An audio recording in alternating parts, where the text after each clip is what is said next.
63 kilometre लंबे Lucknow Kanpur expressway का आधिकारिक उद्घाटन होने के महज 22वें दिन भारतीय राष्ट्रीय राजमार्ग प्राधिकरण यानी एनएचएआई ने बड़ा कदम उठाया है। सड़क पर जगह जगह बड़े गड्ढे और गहरी दरारें उभरने के बाद एनएचएआई ने राजमार्ग पर टोल टैक्स की वसूली तत्काल प्रभाव से रोक दी है।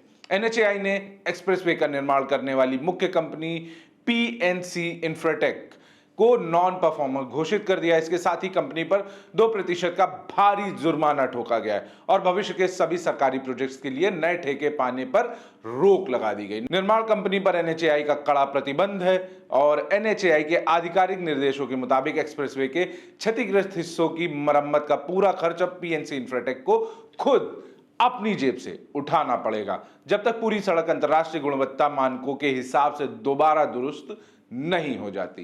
तब तक किसी भी वाहन चालक को टोल नहीं देना पड़ेगा। इसके अलावा निर्माण एजेंसी के प्रोजेक्ट मैनेजर, टीम लीडर और रेजिडेंट इंजीनियर को पद से तुरंत हटा दिया गया है। सड़क परिवहन एवं राजमार्ग मंत्रालय, एनएचएआई और एनएचआईडीसीएल ने इन तीनों अधिकारियों को अगले वर्ष के लिए किसी भी सरकारी परियोजना में काम करने से प्रतिबंधित कर दिया, यानी उन पर रोक लगा दी गई। स्वतंत्र निरीक्षण एजेंसी थीम इंजीनियरिंग सर्विसेज को भी लापरवाही का जिम्मेदार मानते हुए डिबरामेंट का नोटिस थमा दिया गया है। वर्तमान और पूर्व प्रोजेक्ट डायरेक्टर्स के खिलाफ भी विभाग अनुशासनात्मक कार्रवाई की प्रक्रिया शुरू कर दी गई है। पीएनसी इंफ्राटेक का राजनीतिक कनेक्शन लगभग 4200 करोड़ रुपए से अधिक की अनुमानित लागत से तैयार हुआ यह प्रोजेक्ट आगरा के पीएनसी इंफ्राटेक लिमिटेड द्वारा निर्मित कराया गया था। इस निर्माण कंपनी का संबंध सीधे सत्ताधारी गलियारों से जुड़ता है। कंपनी के प्रमुख प्रदीप जैन हैं, जो भारतीय जनता पार्टी के राज्यसभा सांसद नवीन जैन के भाई हैं।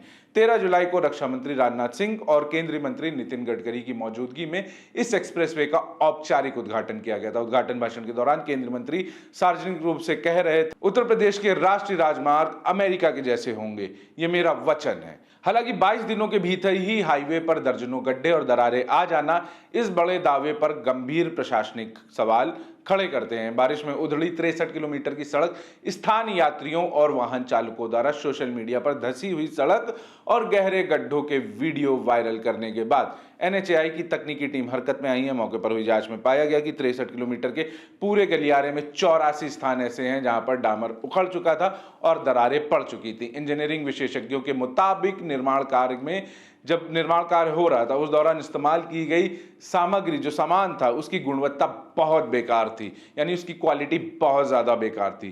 पहली बारिश में मिट्टी का बह जाना और ऊपरी सतह का फटना स्ट्रक्चरल डिजाइन और कंक्रीट मिक्सिंग में भारी लापरवाही की ओर इशारा करता है। टोल वसूली रोकने से जहां रोजाना लाखों रुपए का राजस्व नुकसान हो रहा है, यानी टैक्स का नुकसान हो रहा है, वहीं पूरी सड़क की रीलेयरिंग और दरारों को भरने में हफ्तों का समय लगने का अनुमान लगाया गया है। रोज कानपुर और लखनऊ के बीच रोज सफर करने वाले हजारों यात्री हैं जिनके लिए टोल पर रोक लगा दी गई है। उनके लिए हालांकि आर्थिक तौर पर राहत जरूर मिलती है, लेकिन सड़क की लचर हालत और दरारों के चलते तेज रफ्तार गाड़ियों और दुर्घटनाग्रस्त होने यानी एक्सीडेंट्स होने का खतरा लगातार बना हुआ है।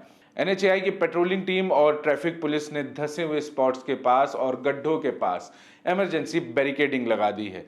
ड्राइवर्स को निर्देश दिए गए हैं कि जब तक पैचवर्क और री कारपेटिंग का काम पूरा नहीं होता तब तक गाड़ियों की रफ्तार धीमी रखें, एक लिमिट में रखें। प्राधिकरण ने साफ किया है कि जब तक सेफ्टी ऑडिट टीम एक्सप्रेसवे को पूरी तरह सुरक्षित घोषित नहीं कर देती है तब तक टोल प्लाजा पूरी तरह से बंद रहेगा। जो मेरे को बोलना था कि जो मीडिया में निगेटिव्स जो आ रहे हैं न्यूज़, ये सब रेक्टिफिकेशन का काम ऑलरेडी एनएचआई ने एक्शन लिया है। रेक्टिफिकेशन का भी काम बहुत फास्ट किया है। हम लोग जहाँ पे भी जो स्लिपेज आए हैं उसको 24 आवर्स में रेक्टिफाई कर दिया गया है। किलोमीटर 64 में जो नीचे से हम लोग पूरा रिपेयर का काम कर रहे हैं, तो नीचे से यानी कि मिट्टी से निकाल करके काम किया जा रहा है। तो बारिश के कारण वो इतनी जल्दी काम नहीं हो पा रहे थे, क्योंकि बारिश में हम मटेरियल्स गीली हो जाते हैं तो उसको सूखने में भी टाइम लगता है। तो ये आज तक कंप्लीट हो जाएंगे काम, ये चाहिए। टोल जब तक मेरा मेंटेनेंस का काम चलते रहेंगे, ये रिपेयर ना हो जाएगा। अथॉरिटी ने ये डिसाइड किया कि टोल सस्पेंड रहेंगे। हालांकि आपका इस खबर पर क्या कहना है, कमेंट बॉक्स में जरूर बताएं। देखते रहिए द रेड माइक।